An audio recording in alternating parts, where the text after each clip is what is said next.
There are moments when words that are intended to inspire reveal more than what was intended. Moments when an organization condemns the behavior it quietly depends on. What happens when a message in a religious broadcast becomes a mirror and an image reflected back exposes the contradiction? If you are new here, welcome to our channel.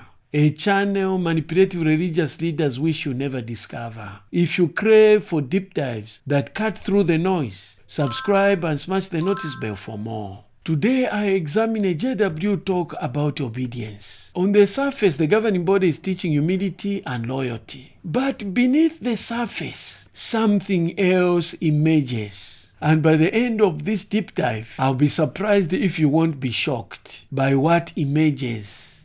Let's begin. Obedience always leads to success. The speaker says that David's counsel to Solomon shows a universal rule, that obedience always leads to success. Now this ties directly into the JW belief that obedience to the governing body, including contacting the hospital liaison committee, is divinely blessed. Here is the clip. Let's consider together the context of today's text. And from there, we can extract a key principle for all of us. So let's please read 1 Kings chapter 1, verse 1 Kings chapter 2, sorry. And in verse 1, we have the setting. Notice 1 Kings 2, verse 1, the setting. When the time of David's death drew near, he gave his son Solomon these instructions. So these are David's parting words. Verse 2, which is today's text, be strong and prove yourself a man. But notice verse 3, there we'll find a key principle. So David goes on to say, you must keep your obligation to Jehovah your God by walking in his ways and by observing his statutes. And he went on, so we can stop there. So if we were to summarize thus far what David said, with one word, what would it be? Obedience. So if Solomon was obedient, what would be the result? Notice that part of verse 3, David goes on to say, then the effect of obedience, you will succeed in everything you do and everywhere you turn. Powerful. So here's our key principle then. Obedience always leads to success. And that was true in the case of Solomon. As long as he was obedient, he was successful.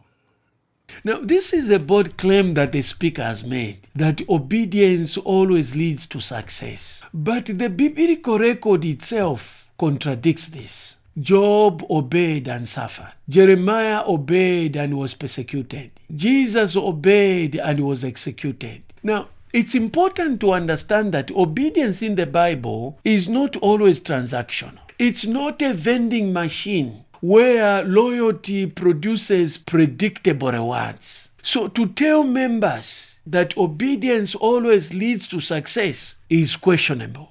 Sometimes it does. Sometimes it produces the opposite results. Yet in this talk, obedience is redefined, not as faithfulness to God, but faithfulness to the organization instructions, especially relating to medical decisions. A belief that is based on total biblical ignorance. This turns a biblical principle into a mechanism of control, where success becomes synonymous with compliance. A so-called universal principle becomes a tool of institutional reinforcement. Let's look at theme number 2, Daniel as a model of blood refusal. The decision that Daniel made with his friends not to partake of the food that was sacrificed to idols becomes an example of blood refusal. Now, Daniel's refusal to eat the food that was defiled is equated to modern refusal of blood transfusion. The speaker says Daniel needed assistance and compares his resistance with the work of the HLC, Health Liaison Committee. This is the committee which the governing body has formed so that if you have a medical issue that requires blood, you contact them and then they'll give you advice. Here is the clip. But now let's apply this principle in the life of Daniel and to see how it proved to be also successful, like the principle applied in his life. So let's please turn to Daniel chapter 1. We'll apply the principle in the context of Daniel arriving in Babylon.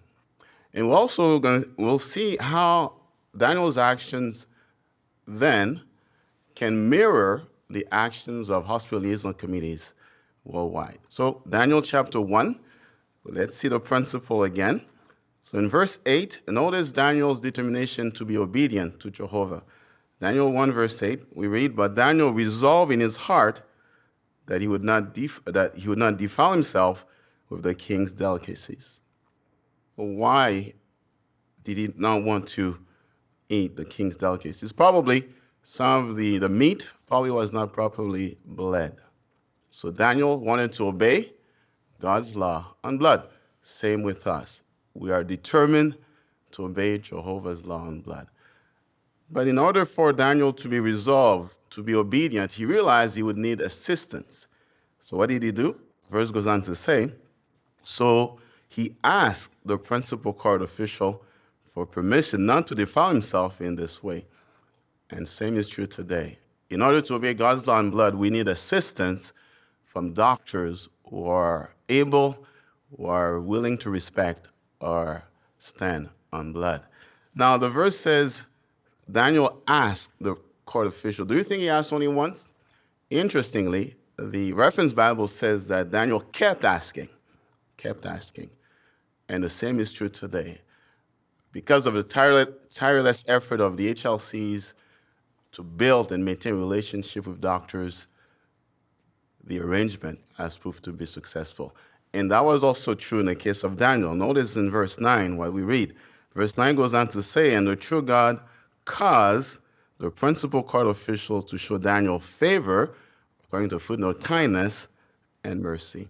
Daniel was successful. And sure enough, because of the hard work of HLCs around the world for many years, we now have upwards of over 100,000 doctors worldwide who are willing to treat Jehovah's Witnesses in respect to their stand on blood. Now notice verse 10, there is a change though. In verse 10 says, but the principal court official said to Daniel, I'm afraid of my lord the king. So change of mind, change of his position. And that happens to us today. Sometimes doctors may be hesitant to treat a witness patient. What could be the cause? Well, it could be lack of experience, lack of equipment, or sometimes they just want to stick to protocols established by administration. Similar in the case of the court officials, say, hey, I don't want to disobey the king. Now, did Daniel just give up? Well, Jehovah, I did my best to be obedient, but what can I do? Well, he did not give up. Please note verse 11 says, but Daniel said to the guardian, whom the principal court official had appointed. So he spoke to someone else. Similarly, today, the HLC members do not limit themselves to just a few cooperative doctors. They keep knocking on doors. They keep searching for doctors who are willing to treat us in respect to Jehovah's law. And what was the result? In verse 12, so Daniel, verse 12, notice what he tells the guardian. He says, please test your servants for 10 days. So Daniel is making a presentation to this guardian, showing, hey, there's a different approach. Can we try something different? Same with the HLCs. Can we try something different than blood, a different modality, a different approach? And what was the result? Verse 13. So the guardian, he agreed to their proposal and tested them for 10 days. Similarly, today, HLC members are making presentations. In fact, in recent years, the organization has provided a new PowerPoint presentation to the HLCs to make presentation to doctors. And we'll just show you the first 3 slides of this presentation. So slide number 1 is really a call to doctors. We want a collaborative approach. We want to avoid confrontation. We want to foster cooperation. In slide number 2, at times, the position of witnesses and that of doctors can seem to be on different sides. But the purpose of the presentation, the purpose of the arrangement is to bridge the gap. Next slide, please. To bridge the gap between doctors and witness patients. And we're happy to say this has really been very useful to the HLCs. Thank you for the slides. And in the U.S. branch territory alone, in the past year, over 3,600 presentations have been made to doctors, showing them a different approach that they can be used to treat witness patients. So we saw the principle in the case of Daniel. He was obedient, and Jehovah blessed his obedience. Same is true today. Jehovah has blessed our obedience to abstain from blood. By means of the HLC arrangement, their effortless, tireless work has yielded good results, having doctors who are willing to care for our needs. Here is a mistake that the speaker made, including the governing body and the JW as a whole. When Daniel refused, he did so because of the food purity. It was not for medical reasons, because the food was sacrificed to idols. That was the reason why Daniel refused to partake of the food. It had nothing to do with blood transfusion. It was not because that food posed a medical risk.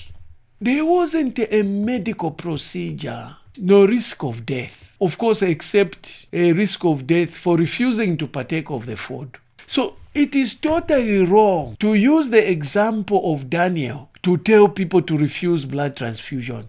Every time I'm watching a JW talk, I'm always waiting for a moment when the scripture will be twisted to manipulate the members. And sometimes it starts very well. The interpretation in many cases is scriptural right, hermeneutically correct. The problem comes to the application. So his stand cannot be used in the 21st century.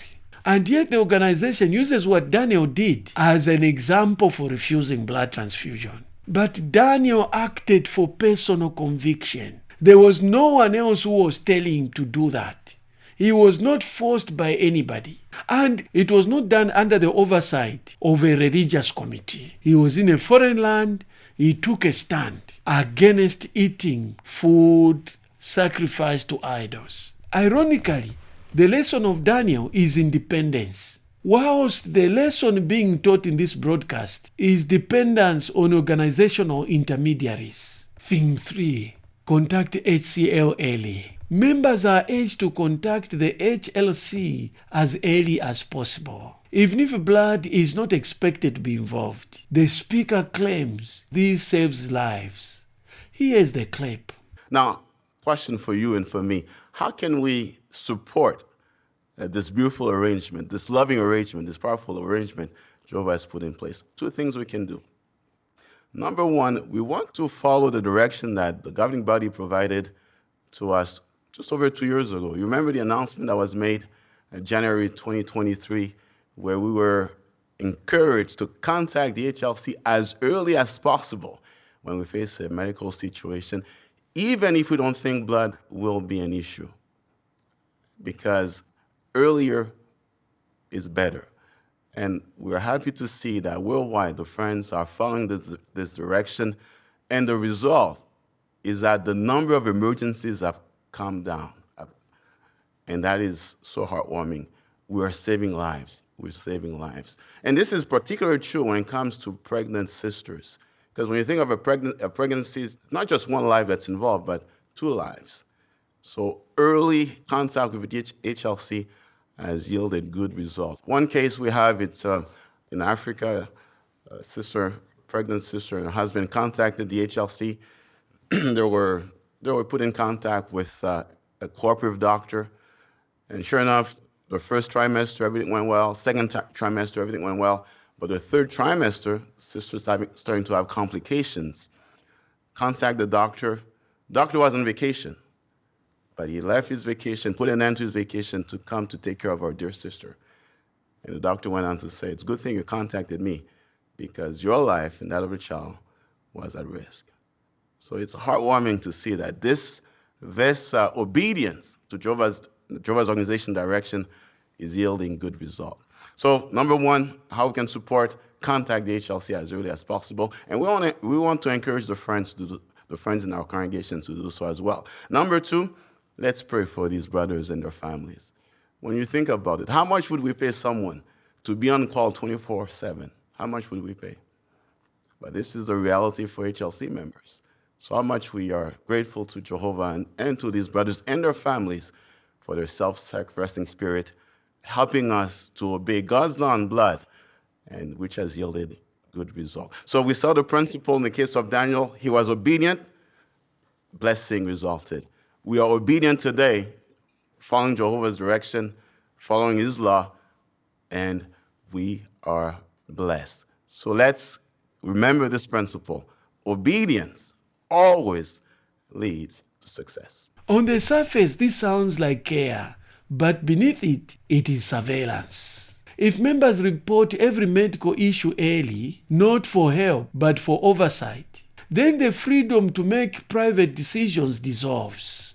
The message is clear. Medical decisions are not yours. They are organization property. Daniel asked an official for permission, but Jehovah's Witnesses must ask the organization. There is a difference, and it's not a small one. Now, what you have seen here is not teaching, it's a pattern. A pattern where obedience becomes control. And it's important to know that obedience doesn't always lead to success because of this misguided teaching on obedience. What are your views on this talk? Do you agree with what the speaker was saying or you don't? Put your comments below. If you've enjoyed this deep dive, like, subscribe, and smash the notice bell for more. To watch another deep dive that I've done on Do Not Judge, click on this link. To watch other breakdowns of JW Talks, click on this link.